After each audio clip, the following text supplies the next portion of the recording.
Salam pemirsa, jumpa kembali bersama dengan saya, Pendeta Muda Marusitorus dan Pendeta David Panjaitan. Kita kembali mengulas akan pelajaran firman Tuhan melalui pelajaran Sekolah Sabat. Pelajaran kita pada pertemuan ini akan melihat dari judul Melewati Laut Merah. Nah, setelah kita melihat pelajaran minggu lalu, bagaimana Tuhan berupaya untuk menolong bangsa Israel keluar dari Mesir, bagaimana seterusnya akan kehidupan mereka? Apakah mereka menemukan kesulitan-kesulitan di dalam perjalanan mereka?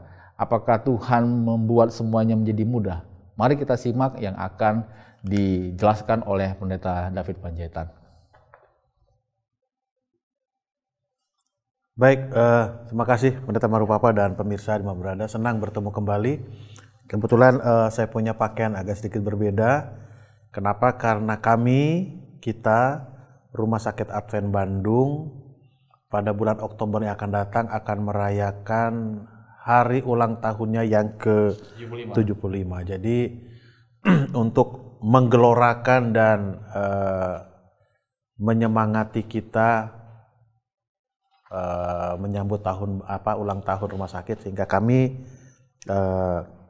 karyawan rumah sakit dianjurkan untuk menggunakan uniform ini.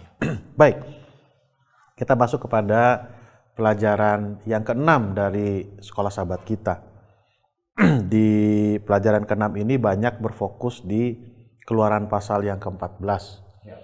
Kalau kita lihat dalam buku Keluaran, itu Keluaran 11, 12, 13, 14 itu satu peristiwa yang menurut saya sangat krusial untuk diperhatikan.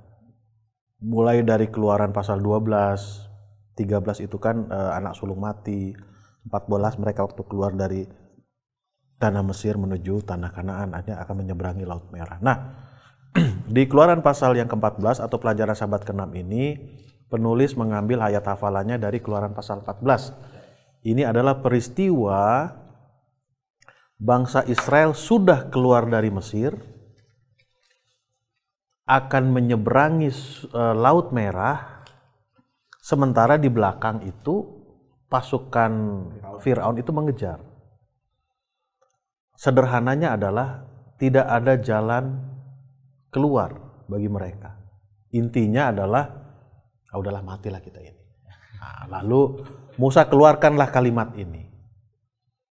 Tetapi berkatalah Musa kepada bangsa itu, janganlah takut, berdirilah tetap dan lihatlah keselamatan dari Tuhan yang akan diberikannya hari ini kepadamu. Sebab orang Mesir yang kamu lihat hari ini tidak akan kamu lihat lagi untuk selamanya. Tuhan akan berperang untuk kamu dan kamu akan diam saja. Orang Mesir masih di belakang, mau mendekat kepada mereka. Tapi Musa katakan, mereka akan apa? Akan kamu lihat lagi. Artinya, wah ini benar gak ya? Nah, kembali sebelum masuk ke sini, saya mau mengingatkan pemirsa sekalian, istilah tulah itu. Apa kemarin tulah itu? Touching, menepuk, mengingatkan.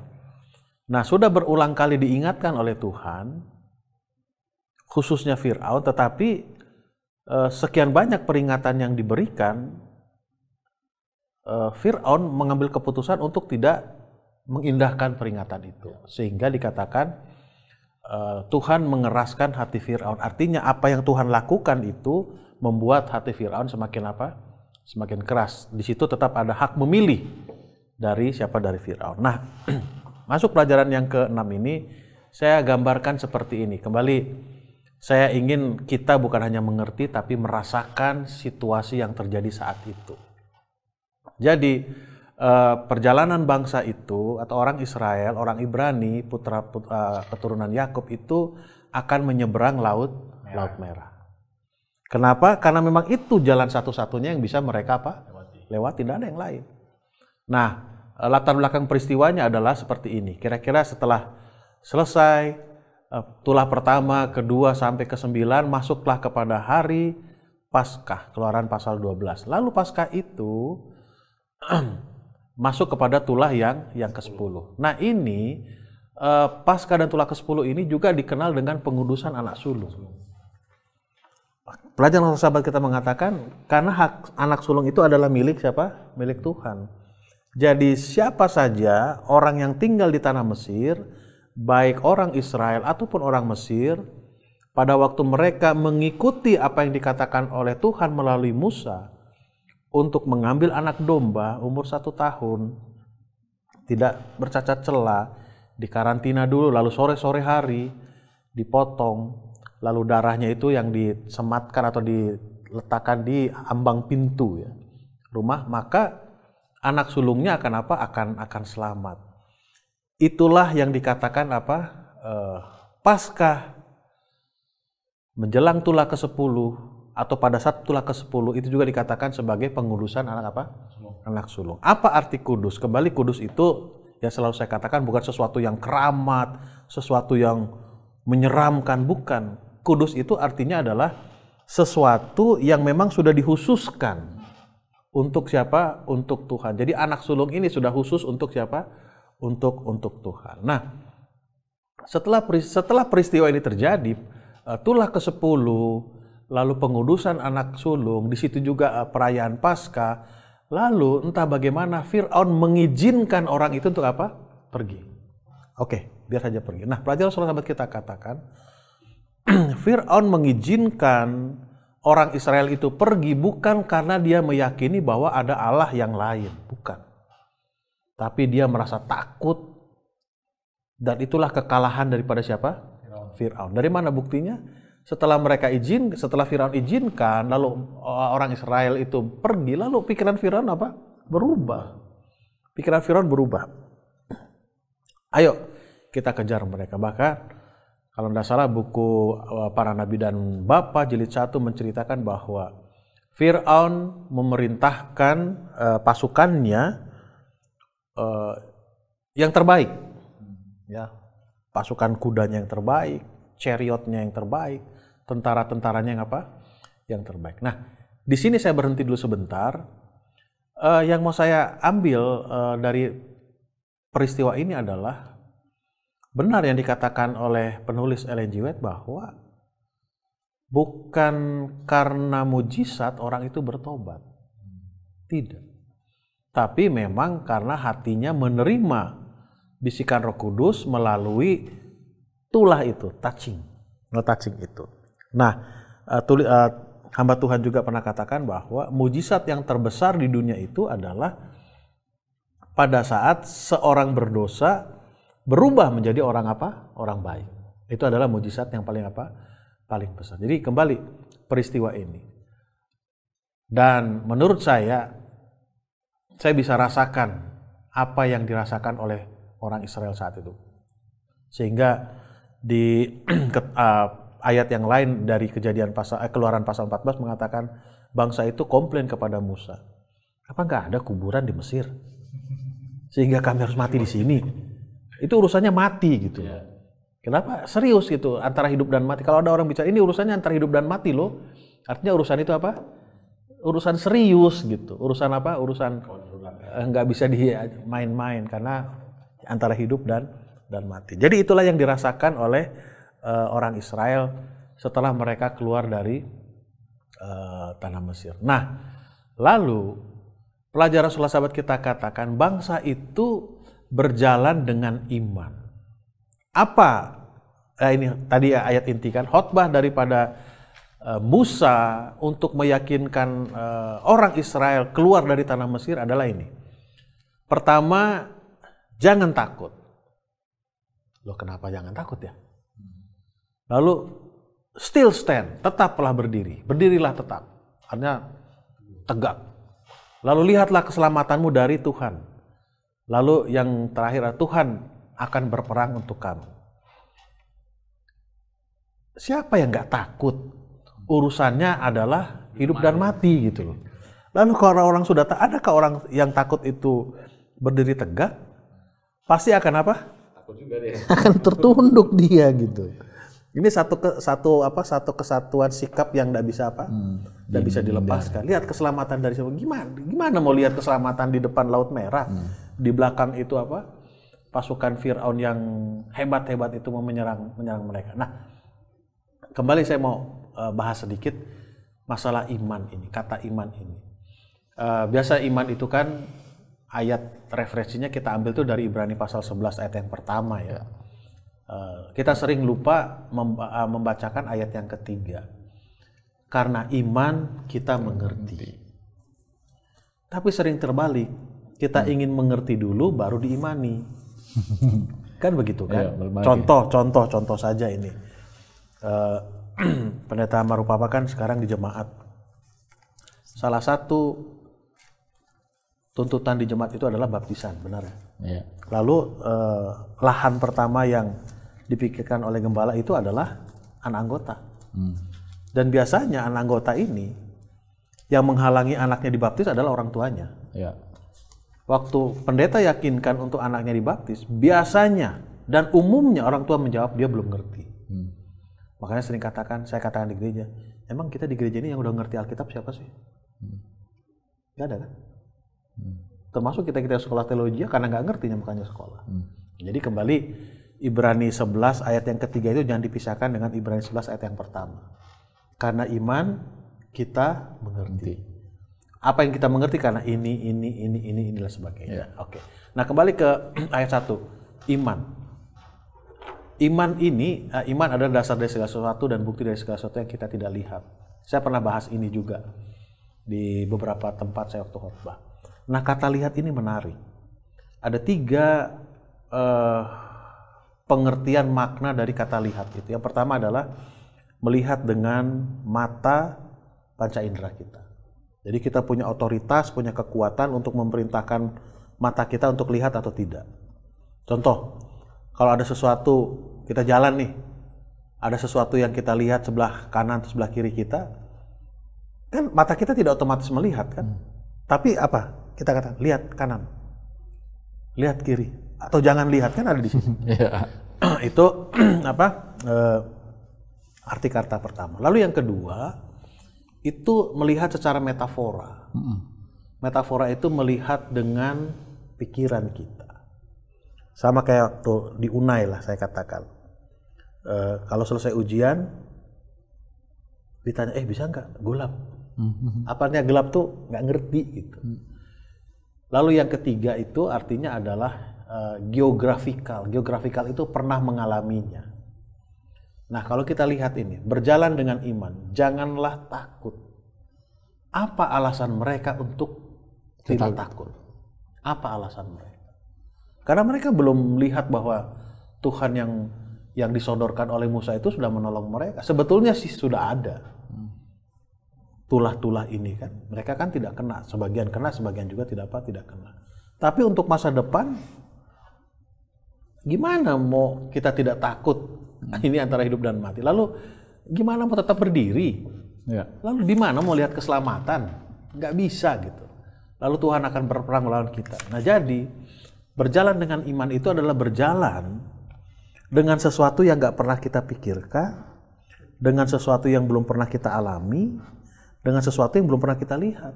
Mereka belum pernah lihat loh laut itu terbelah. Mereka belum pernah lihat itu. Dan mereka belum pernah mengerti bahwa laut akan terbelah.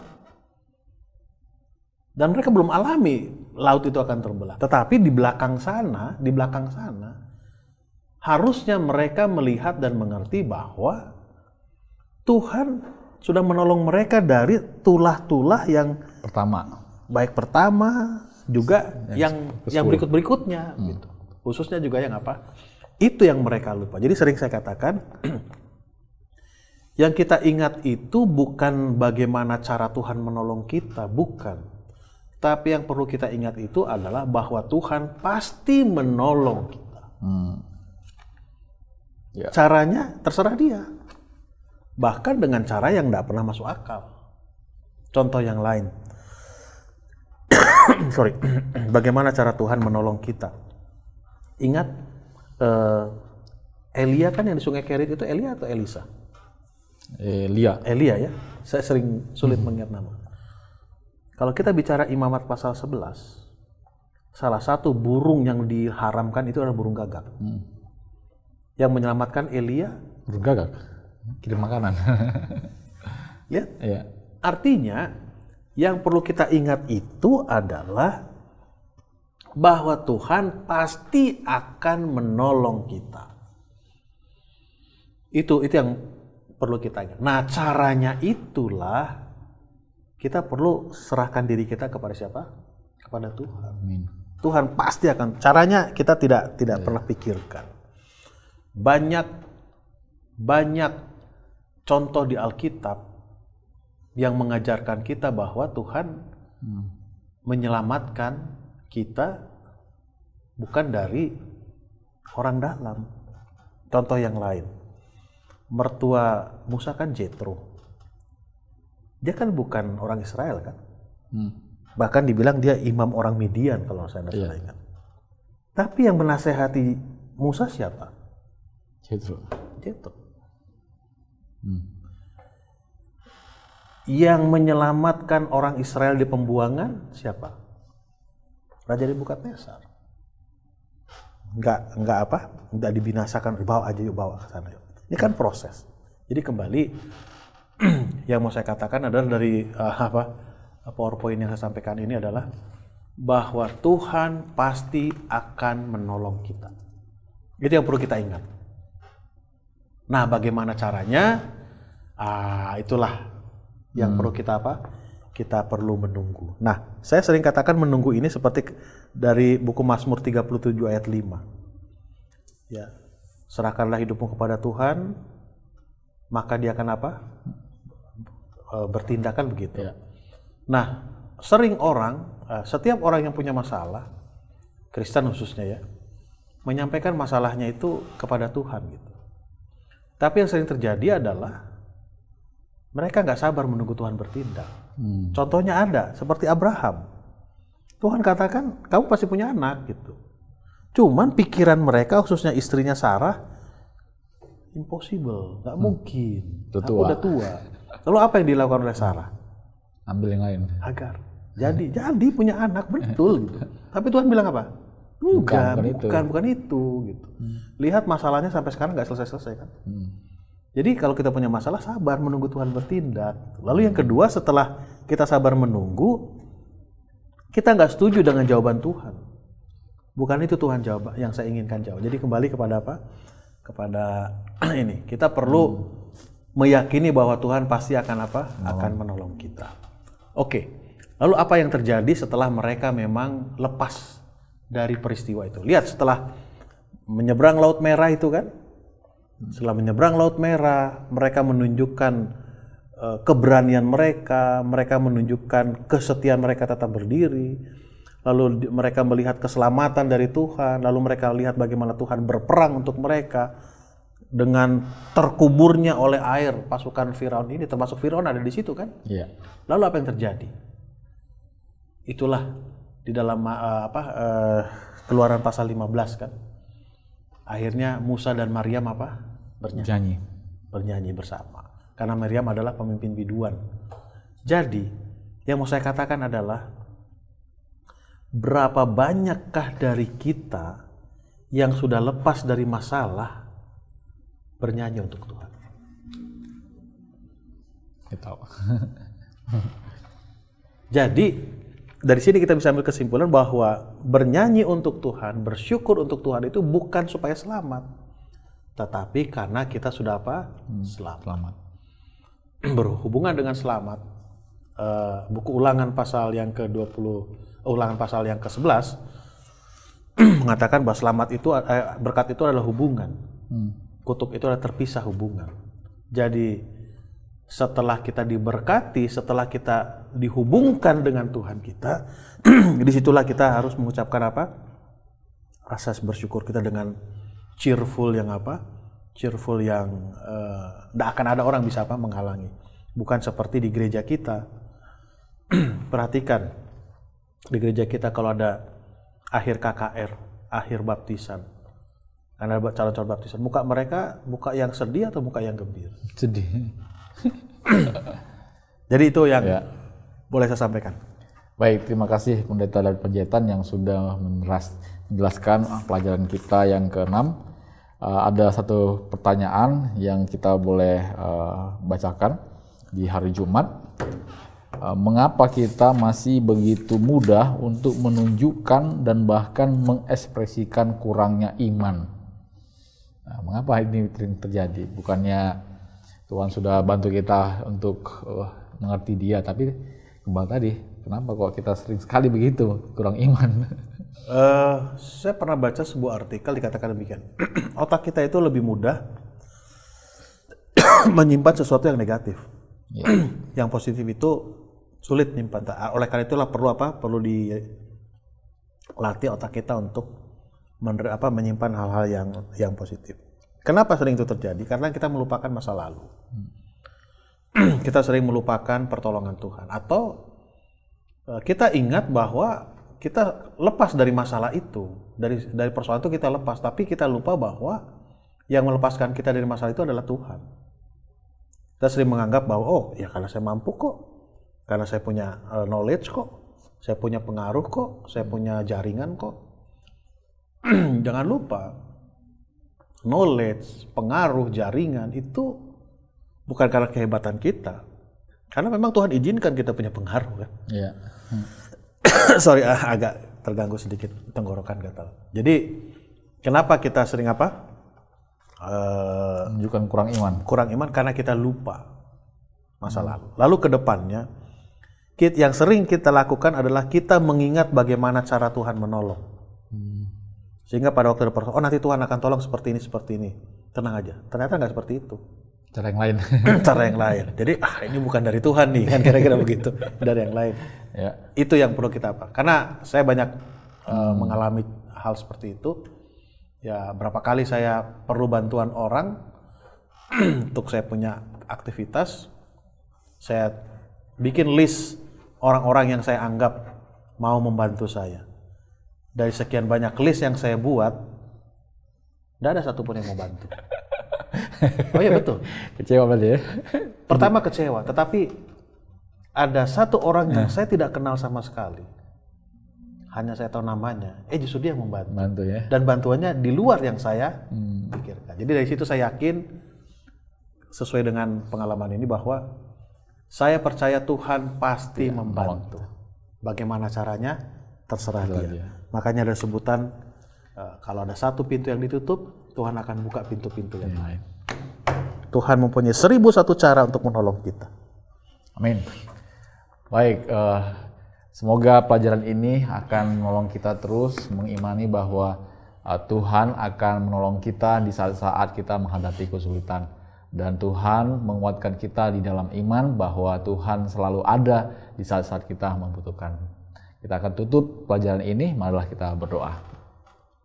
Tuhan di surga, kami bersyukur atas pelajaran yang telah Engkau berikan sebagai satu pernyataan bahwa Tuhan ada bersama dengan kami. Biarlah hati kami selalu percaya Tuhan siap menolong di dalam masa-masa sulit, sebagaimana pengalaman bangsa Israel ini bisa terjadi juga dalam hidup kami. Hati kami takut dan hati kami gentar. Biarlah kami mengarahkan pandangan kami kepada Allah yang akan membuka segala masalah itu menjadi mudah, dan Dia akan menolong sesuai dengan waktu dan cara-cara Tuhan.